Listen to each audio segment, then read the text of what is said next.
Okay, guys, this is significant. This is very, very urgently, importantly significant. For those of you who are against the Save America Act, the people that want to paste the election denier label on the heads of those who claim that there's cheating going on in elections and saying that the number of illegals voting in elections is just insignificant. Well, your argument just went out the window. I'm going to present you some facts and evidence, and then we're going to argue in the comments. And we've had some good discussions on the past few videos, but I want to carry on the conversation and give you a chance to explain your way out of this trap, because this is a trap. You're going to be trapped after you hear what I have to say here. Okay, so what is this based on? The New Jersey news. Everybody has already heard it. It's no big surprise. The governor of New Jersey just came out and volunteered some information stating that 6,600 illegals were registered to vote in her state, and 400 of them voted in an actual election. All right, so just right off the bat, that wipes away the whole notion that there's no possible way that illegals are, registering in numbers that could sway an election. It just can't happen. We could stop right there, but it gets a whole lot better, so stick with me, and I'll make that point of why it is a lot more significant than just what I presented to you there. 6,600 is too many. One is too many. So Mikey Sherrill says that it was a software glitch why the 6,600 illegals were registered to vote. A software glitch in the system that was designed for the Department of Motor Vehicles, where people go to get their driver's license. So she's blaming the software. Now, the company that made the software is blaming the election board and the government of New Jersey, stating, well, we just collect the information and send it to you. It's up to you to verify who gets to be put on the voter roll. Now, I thought that the governor was lying, but she might not be lying. Okay, she has a point, and then the software company has a point. And I'm going to explain that, and then we'll move on and talk about why this is a lot more significant than what you would expect. So let's give both sides of the argument to be fair. Now, the way that the motor voter system works is this. You apply for a driver's license in New Jersey or a state ID, and there's some boxes you have to check. One says, are you a citizen? And if they answer yes, then they're offered a voter registration. If they answer no, then they shouldn't be registered. And so for her to say that there was a software glitch, that could be true. Because if you click the box saying, no, I'm not a citizen, then you shouldn't have the option to click yes to register me to vote. So how did that happen? And was it a glitch? She might have a point. She might not be lying, but we're going to have to wait to find out exactly how that system works. Now, the software company says, we just collect the information. You can click, no, I'm not a citizen. You can click, yes, I'd like to be registered to vote. And then it is the responsibility of the government of New Jersey to strike them from the voter roll. So we're going to find out who was really right. But that's all besides the point. The point is that this is significant. Why? It's because Democrats and the liberal news media have been pushing this whole notion that the very idea that illegals voting is stupid, it's insignificant, and it's conspiracy theory. Now, 6,600 being registered in a state where your software doesn't catch it is significant. And that says, no, it is not true that it's a better chance of being hit by lightning than illegals being able to vote in an election, because 400 of the 6,600 actually voted. All right, now, 6,600 might seem like a lot to you. and it might seem insignificant. It isn't. In the state of Georgia, Donald Trump lost that state by a very slim margin of only 11,667 votes. So even though all 6,600 didn't vote in an election, it says it's possible for a significant amount of people to vote who shouldn't be registered, where it could swing an election. Now, if you had more than 11,667 people in Georgia that were illegals and voting, well, we could say that did swing a national election because that was a swing state. Now, it gets better because the feds are saying something different. The Department of Justice is saying that the number of registered voters who were illegals in New Jersey was 35,152. And we learned that from an ABC News article. Now, we have not heard justification for that yet. They haven't explained it. But I don't think that they would pull a very specific number of 35,152 out of their rear end if they didn't have the ability to prove that. That sounds just too specific to me. And just because we have not heard the actual validation of it yet doesn't mean that they're not going to show the evidence. So let's just say on the low side, 6,600 illegals registered to vote when they shouldn't have. On the high side, 35,152 registered to vote, and they shouldn't have. That is dangerous. And here's why it matters on a national scale. Number one, I already mentioned that if you have a swing state where you have a razor-thin margin, like we had in Georgia, you can sway an entire election. Number two, it's saying that these automatic voter registration systems can fail or be misinterpreted. So if it wasn't the fault of the software company, we can say that it's loose enough where people can slip into the system that should not be. Okay, so that means that thousands of people can be registered before anybody notices. In the state of New Jersey, here's the problem. They kind of don't look for voter fraud. It's kind of like an honor system, basically, where they're trusting the system. So they didn't have any suspicion that something was wrong with the data they were receiving from the DMV. And they were like, oh, it's probably all good. We don't need a system of checks and balances. So if you have that issue in New Jersey, do you think it's possible that there could be several other states that don't spend the time to vet their data, to just let whomever registers, let them go and don't check them later? Well, that is very possible. And that is a reason why there's so much pushback on the Save America Act. And we know that the federal government is saying, if you allow illegals to register, we will put you in jail.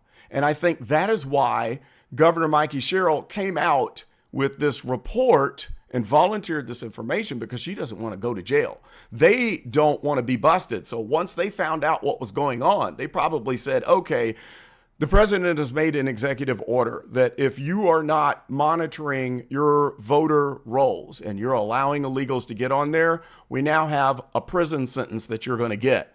So she was forced to have to come out and to say this. Now, of course, she threw Donald Trump under the bus and stated, this is information we always knew. He's not uncovering anything new. We know about this. We've always known about it. Well, that smacks in the face of what the liberal news media has been telling us for years, that the number is absolutely insignificant. And then Governor Mikey Sherrill gives us a number that is not insignificant and tries to still brush it away. She also threw the former governor under the bus. She blamed Phil Murphy. Well, it's his fault because he should have taken care of this, because this happened in June of 2023. So everybody's blaming each other. The New Jersey government is blaming the software provider. The software provider is blaming the government, the DMV, and the election board. So everyone's blaming each other. And the governor, of course, is also blaming Donald Trump. All the while, we're not discussing the fact that we have a big problem here. You know what happens at night?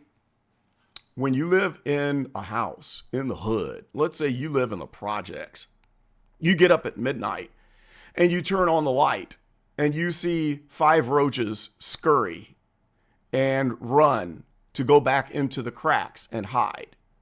Do you think that there's only 5 roaches in that house? No. There's probably hundreds to thousands of roaches in the house. When you turn on the light and you see 5, inside of those walls, there's going to be a nest where thousands more are there. And with this whole situation of illegals voting, we turned on the lights and we saw that 6,600 were nicely registered to vote just when we turned on the light on one state. Now, we've got 50 states. We only turned on the light here in New Jersey to find out that there's 6,600, but there may be another 31,000 in the cracks because the DOJ said that the number is over 35,000. So what do you think the possibility is that there are hundreds of thousands of people that are illegals that are voting in the election? It's very high. It's very high. And I think that as time goes on, we're going to find more and more evidence that smacks in the face of what the liberal news media told us, that it's impossible, it's stupid, it's ridiculous, it's conspiracy that illegals are voting or registering in elections, and that if you even talk about that or think about it, well, you're an election denier. Now, forget the whole fact that back in 2016, it was okay to be an election denier because all of the Democrats and all of the liberal news media, well, they were the election deniers because they said that Russia colluded with Donald Trump and that they stole the election and Trump was pretending to be the president.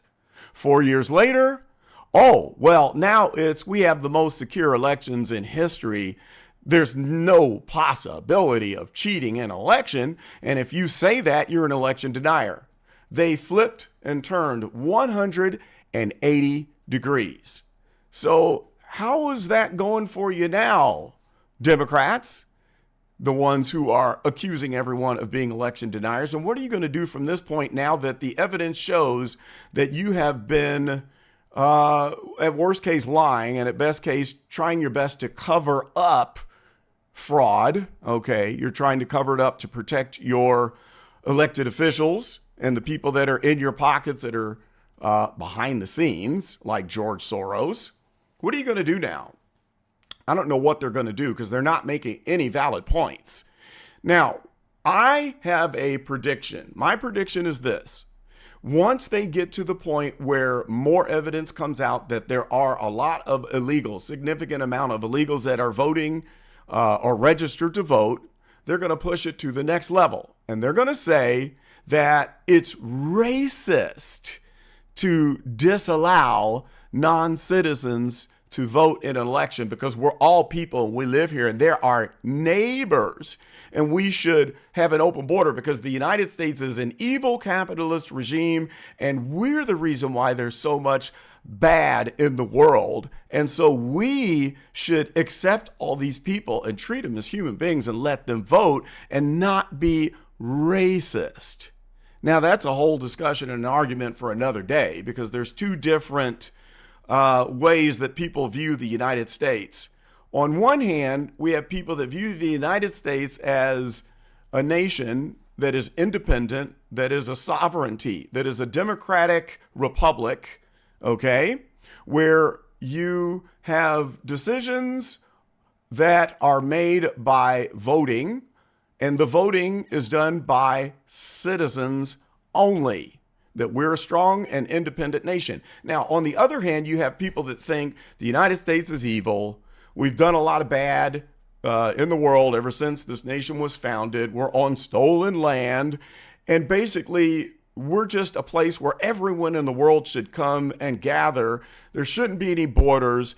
And the United States is just kind of a concept. Really, it's the whole world. Anyone in the world can live here and everyone should be included. And we should pay reparations to every other nationality around the globe.